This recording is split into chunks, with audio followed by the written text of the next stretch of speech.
all of that wasn't there. So the generations were not seeing the actual people. So we've just been seeing what politics have telling us. And with the normalization, I don't like to call it a peace treaty or a peace agreement. I like to call it normalization. With the normalization, we have actually had the honor to meet our Israeli friends from all over the world. And I happily call them my family, whether people criticize me or not. They are my family, and they had my back when I was criticized, when I was upset.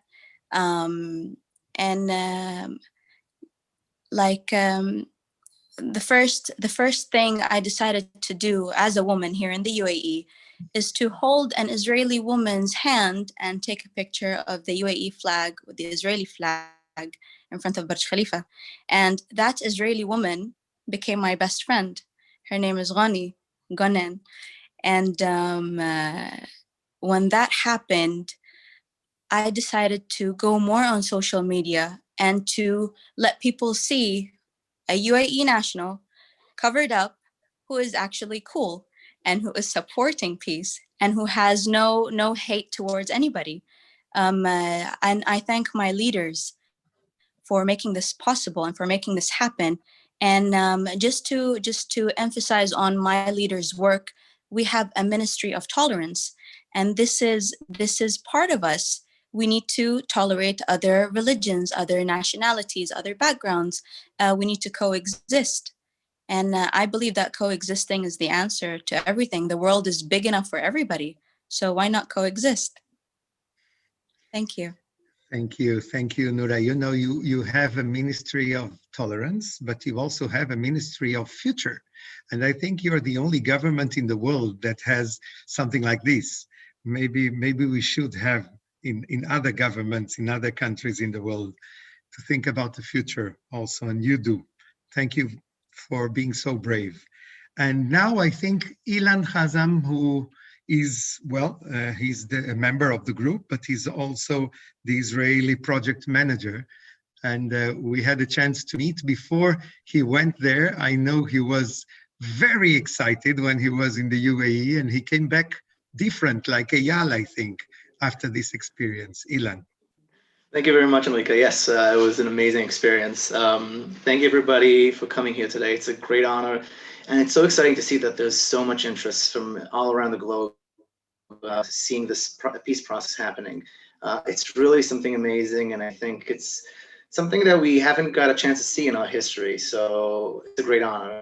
As I said, my name is Ilan. I've been working in diplomacy for the last 9 years, and I've also been working in the investment area. And in the last number of years, I've got a chance to work with a lot of different organizations and people that got interested in working with Israel from the Gulf nations. And things started blooming slowly and slowly. It was for the industry that I came from, it was very clear that a peace process is coming and getting closer to us, and we knew that it means a new times for the Middle East and the Gulf region as a whole. And I can't even tell you how exciting it was to get involved in this project. I've been involved in working with a lot of people, just doing business, which is important and very helpful. And it's something that people spend a lot of money and time on. But the first chance I got to actually speak to the people and talk about the interpersonal connections that were so important, if not most important, was the chance that I got from Israelis to come in and do this thing. And I can't even start telling you, to all our listeners, those of you who haven't met people from the Gulf yet, specifically from the UAE, when people tell you that the folks over there are nice, you have no idea how nice they are. So did not let us pay for anything. We almost got to a fist fight, so he let us pay ourselves. They are unbelievable, amazing guests, and truly great friends. I can't even start telling you how exciting it is for me, to a person that is half Iraqi, to know that we're getting closer to this region and we're making new friends and new allies. It's a great honor, and I want to thank you, everybody. I want to thank UAE Partners family. Thank you very much. Perfect. Thank you. Thank you, Ilan. And last but not least, Dr. Majid Al-Sarah, who leads the strategy, who is, I understand, an aviation expert and who teaches in the Dubai University. Dr. Majid, please. Well, thank you so much for having me here with my colleagues from both UAE and Israel. It's a great opportunity, and maybe you have established, I mean, this forum by speaking about peace and how impossible opportunities became really possible, and the dream is now no longer a dream, and we're living it. So I would love to say that the train of peace actually has started in the Arabic world by the United Arab Emirates, the real peace, and it will never stop. The future holds a lot of peace opportunities between not just governments, but between people. So it's a new Middle East. Everybody keeps saying it's a new Middle East. Why? Because in the past, we used to have different forms of power. So in the past, power used to be by military, by dominance, by making control and no people interaction. But the new types of power are more soft. We're talking about soft powers here. We're talking about technology. We're talking about people interaction. We're talking about youth, preparing youth for the future. So I believe it's a new era. Maybe we don't really feel it now or see it, but I guarantee you 100 years from now, it will be written in history books. It will be written that this year has changed the course of history. So I can guarantee you the year 2021 is going to be a really successful and prosperous year to have more peaceful treaties with a lot of other countries. And I'm not talking about the cold peace that we have seen in the past. We're talking about new forms of peace, no more ideologies, no more hate adoptions. People now want to live. We are building it in this time for the next generation and the next future. Maybe I had a chance to visit Israel very recently, and I interacted with the people. So I saw the amount of love in the children. I saw the amount of love from both sides, from UAE, children from the UAE, children from Israel. They just want to play with each other. They want to have conversations. We are having dialogues now. Everybody is eager to have peace. And believe it or not, when we had the chance to light the Chanukiah, in Kotel, and I prayed from my heart to see a different perspective in the Arabic world. I'm not blaming anybody and trust me on this, if anybody shows hate, anybody shows any negative message, I'm not blaming them. We need new leadership, and this leadership is here right now to build a bright future, not just for the region, but for the whole world. I believe this peace is going to be a model which will be taught for everybody around the world, and everybody is going to follow it to have prosperity. So thank you so much again for having all of us here in this platform. Thank you very much, Dr. Majid, for your words, because I believe it is. I believe this agreement was the real light of the Chanukiah you told about before. You're bringing something new, something. It doesn't mean we don't have problems anymore. There are many problems to solve, and together maybe we can do it in another way, with another strategy. But I want to ask you all, please, ladies and gentlemen, what did you think about the other side before the Abrahamic Accords? What was your feeling before you had a chance to meet? How did you see each other? Who wants to start? Noura, I think Please, Ilan. Noura, Ilan, Saud. Ilan was Ladies there. first. Ladies first. So Noura first, please. And I will call it before the normalization. So I've said it many times, but I want to apologize again because I was ignorant towards the other side. I was ignorant towards Israelis. I was ignorant towards Judaism. I had no idea who Israelis were. I'm pretty sure they were around the UAE. I'm pretty sure Jewish people were around the UAE, but everybody was in hiding. And I don't blame anyone. And I apologize again. But now you guys have me on your side, and I noticed, I've realized that I look like Israelis when I'm not covered up. So I'm happy about that. Good. Who else? Now, Ilan, sorry. All right, amazing, thank you. So I've got a chance to work with a lot of people from all around the area, and there was always that idea that, you know, a history and it's complicated and it's not something we want to talk about. And I really felt that that was something that stood in the way. And I've never understood how important and how much of a game-changing situation it is that we have this new generation, both sides, our sides and the UE side. I think was seeing now something that surprised me, and in the beginning, a new generation that knows that history is history. You have to respect history, but you also have to understand what's waiting for us in the future and what needs to be done. So for me, it was a great honor to see that people are looking forward and trying to create history, not remember history in the back. And I think that's the main thing that's helping us shape the future that we're all taking part in. Thank you, Ilan. You know, Nura, Albert Einstein used to say that it's easier to destroy an atom than to destroy a stereotype. An atom than a stereotype. And I believe that you destroyed many stereotypes.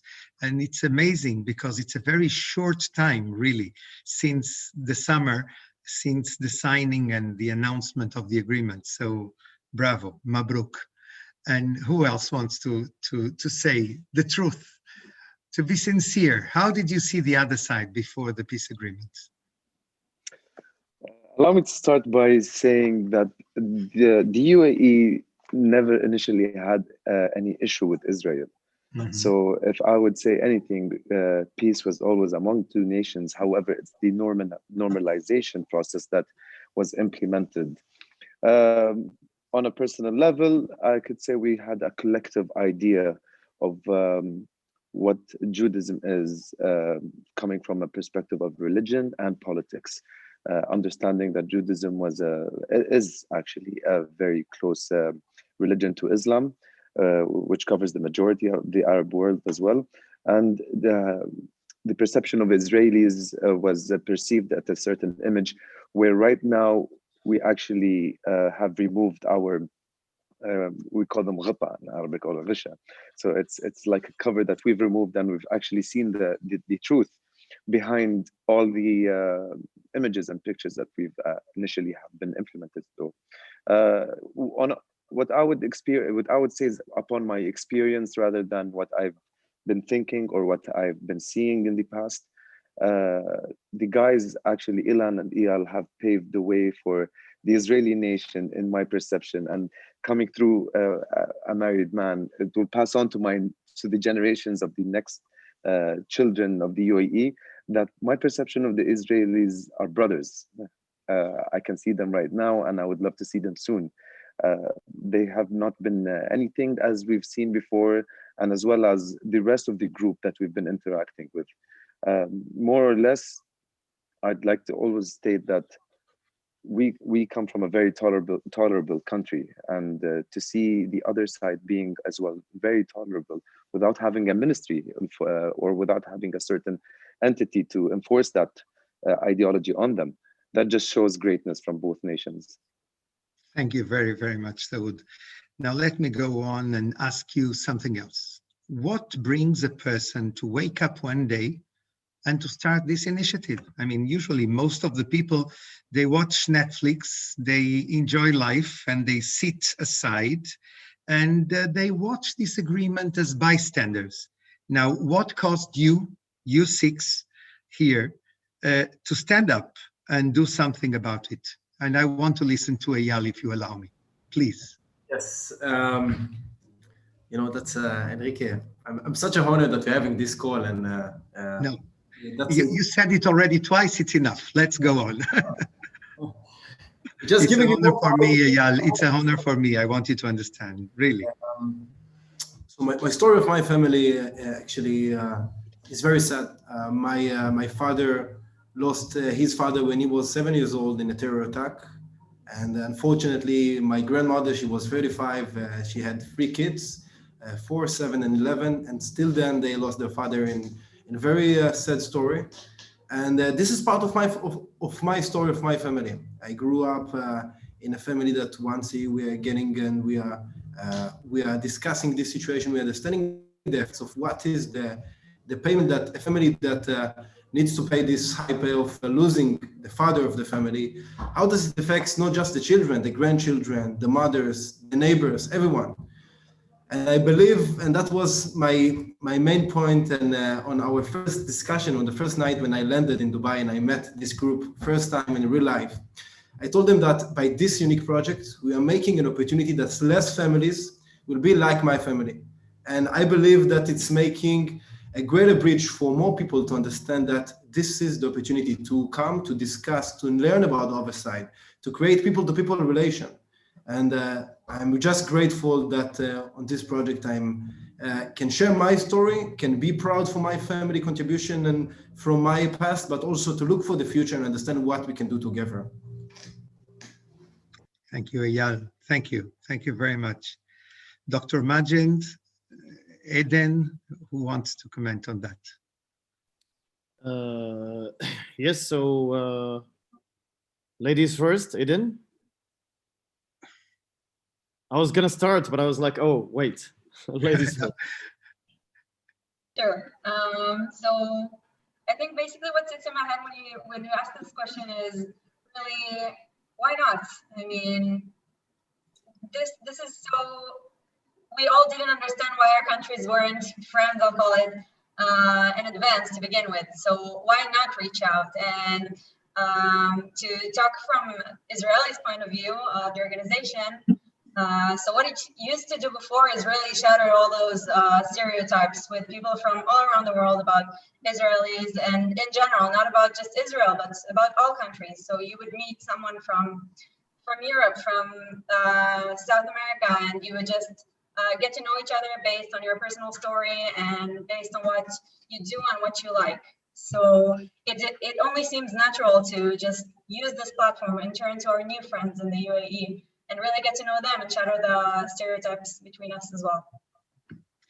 Dr. Majid, you were here, I understand. So tell me, I'll tell you something that I think it was never published. When Anwar al-Sadat came to Israel, first came in 77, I just arrived to Israel from Portugal. I was a student, and I didn't know something that I heard only recently, that somebody in the group of advisors was so nervous that he got a heart attack. Because for him, coming to Israel was like going to another galaxy, really. And he went to the hospital and he passed away in the hospital. And Anwar Sadat didn't allow people to know that because he didn't want, in a way, to affect the joy of having the beginning of a peace process after so many years of war. I heard from many friends in the Arab world about this strange feeling they had the moment they arrived to Ben Gurion Airport. How was your feeling? I would like to know. Well, to be honest, I'm not gonna exaggerate. So I know all the good things about Israel, but I'm not gonna lie, okay? I was kind of worried before going there. And I believe I heard similar things about people when they came to Dubai, where the perception has been changed or amended after seeing a lot of things. But let me just a little bit, take it a bit, back in the time. Please. We all heard the phrase that peace is made by brave people. So I know everybody in life, we can take it on one-to-one situation. So if you have any kind of conflict with another person, you would keep having a lot of conflicts. You would, consume your energy for nothing. But what about sitting on a table, having a dialogue? And I would say dialogue between brackets. This is a very important word. So when you talk, when you exchange ideas, when you exchange experience, the dialogues actually going to enlighten your side. It's gonna give you a lot of understanding amongst two people. So the peace has been done. If we think about the UAE and Israel together, and I'll come back to the point of visiting Israel, but firstly, Israel is a great country. It's a very great, which has a great nation. UAE is a very great country, and I believe there are a lot of similarities that these two countries were established, maybe Israel in 1948, UAE in 1971, as a body, as a country. So, and they build a lot of impossible achievements. So thinking about that and sharing similar policies, we both, have similar threats. We both have common enemies, as mentioned in the beginning. So why not, holding hands, walking together, working together, okay, building something together, building a new future together. So that was the whole idea, and everybody was happy. Everybody was, this is maybe the reason why people from both sides, from the UAE, from Israel, everybody's happy. A lot of questions, they were like, why, what's going on? Why everybody's so happy? And this is what makes it really unique. So me, when the time came actually to visit Israel, and I'm also visiting with my colleagues here, I was kind of worried, and I decided the first day to wear my kandura and ghutra, and I did not expect people to show love. They did not just show, everybody was amazed, but amazed with love, because, and that was surprising, that was really surprising. So it was a great experience, to be honest. And then we come again to the same point. Israel, UAE, the misconceptions we had earlier about Israel, apparently, because again, the main reason is the misleading media. They show you what they want you to see, so apparently when you see the real picture here, everybody, it gets more enthusiastic. Everybody goes, oh no, they're people, they just want peace, they want to live, and vice versa. Same thing in the UAE. Again, we have a lot of similarities. Both nations are developed, and they're working so hard to build great future. So I'm so happy to have this peace, and millions of people are happy. And believe it or not just from the UAE, not just from Israel. I've heard a lot of messages, me, even Saud, Noura on social media, people even from Israelis, we have received a lot of positive messages about the peace, and everybody is proud of both of us, UAE and Israel. Thank you very much, Dr. Majed. It's the French say chercher la femme. And I see that the project in both sides is led also by women. And I wanted to ask you why, in your opinion, it is important, and how the feminine voices are taken in general within this joint project. Okay, so basically, if you'd ask me, women, in my humble opinion, are more important in this project. Why? Because they carry on the element of creativity, okay, the element of innovation, and that's what we all see. Women are artists, and that's why maybe the main policies in the UAE, is to empower women. We have seen women as ministers here. We have seen women, and by the way, there is a new plan to take the first UAE astronaut, female astronaut, to the space. So in this group, in this project, of course, we have seen a lot of enthusiasm from women from both sides. We have Noura in our side. We have different females, they are carrying great projects, and they're taking it really up to the sky better than anybody else. I've seen the element, the main key that gives it the wow factor here is creativity, that they're like artists, they're like, painting something on a wall, something so beautiful, like something so natural, from both sides, honestly. Noura, Eden, I have been contacted even from the other side by Rotem, she's one of the Israelis group, and I can guarantee you, this female, she doesn't sleep. She's always enthusiastic. She's working so hard, to build the projects, and she would call me 24/7. Okay, we need to do this, we need to do that. I have seen a lot of seriousity, a lot of passion from females more than males. Okay, now because now the males are going to be angry maybe, but this is a fact. I have seen a lot of like really feminine touch, which makes it like an art. So thank you so much. Thank you very much. Noura, what do you think? Well, I would like to thank Dr. Majid for the compliment. And sorry, you guys. But being a woman in an Arab country, we were always pushed aside, and for the rest of the world to in their opinion. But see, being in a country where women are backed up by our leaders, okay, we have approximately 70% of the parliament are women, and approximately 50%, maybe more or less, of the women who work in the government sector. Like, you get me? So women have a different view of things.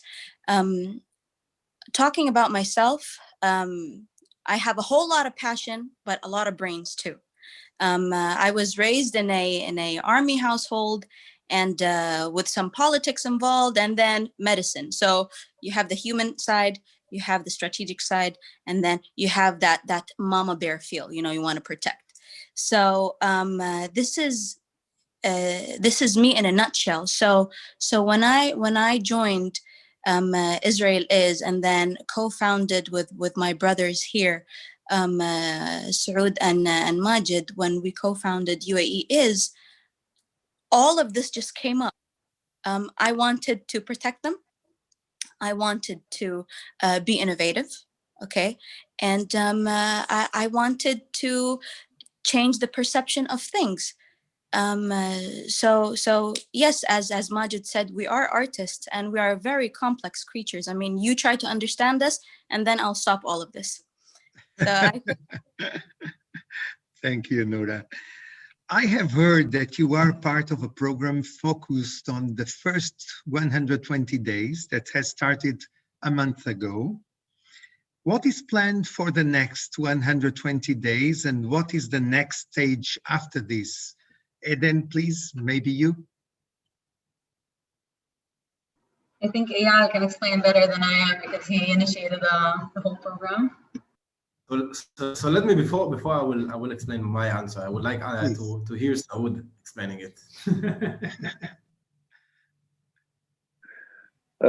Thank you, guys. Thank you so much.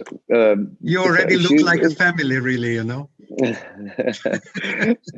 A beautiful one, I must say, a beautiful family. If you allow me, Enrique, to go back just to your past question, please. It's just the one statement that I would like to say, coming from a man's perspective. Mm-hmm. A man's first love is his mother. And there's an Egyptian poet that came from the early 20th century in Arabic. He says, "Al-ummu madrasatun idha a'dadtaha a'dadta sha'ban tayyib al-araqi," which translates to, a mother is like a school, and if that mother was prepared properly, she will pass on this preparation to next generations. And I believe that is what's happening to our young women nowadays. they will pave the way to the next generations, and they may have the higher gratitude towards them. So that's just to the past question. Moving on to the next question, however, the 120-day plan initially came up as a study from a university that Eyal wanted to implement, and we all agreed on.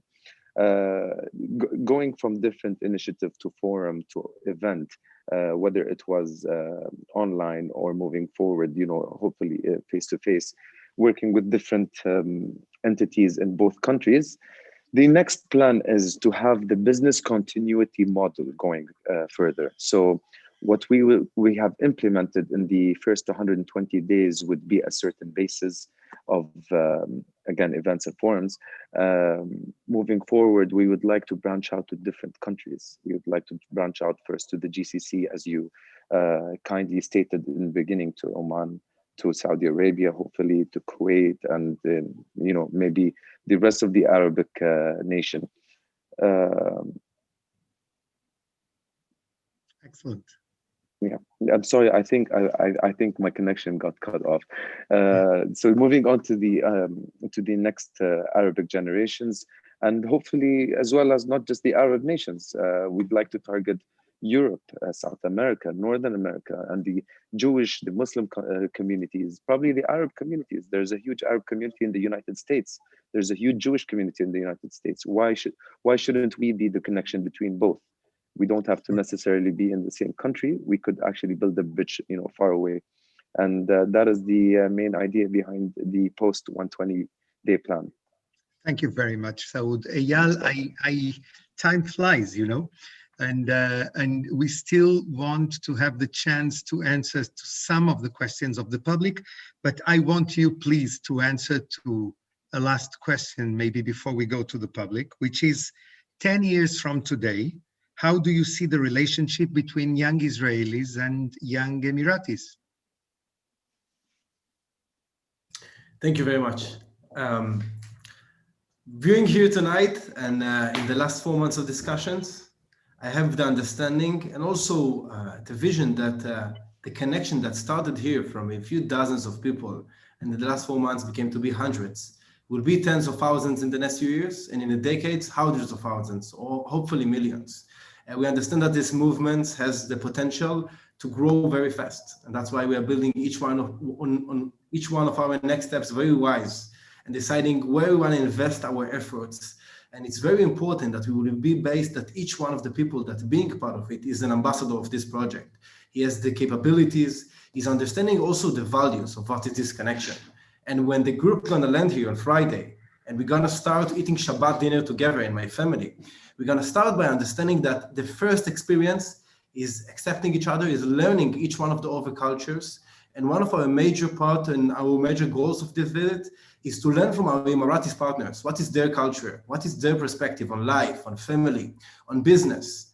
And what is their vision for their nation? Because we have to do it together. This is a shoulder-to-shoulder project. So answering your questions, millions of members with hundreds of branches around the world and around the Arab world.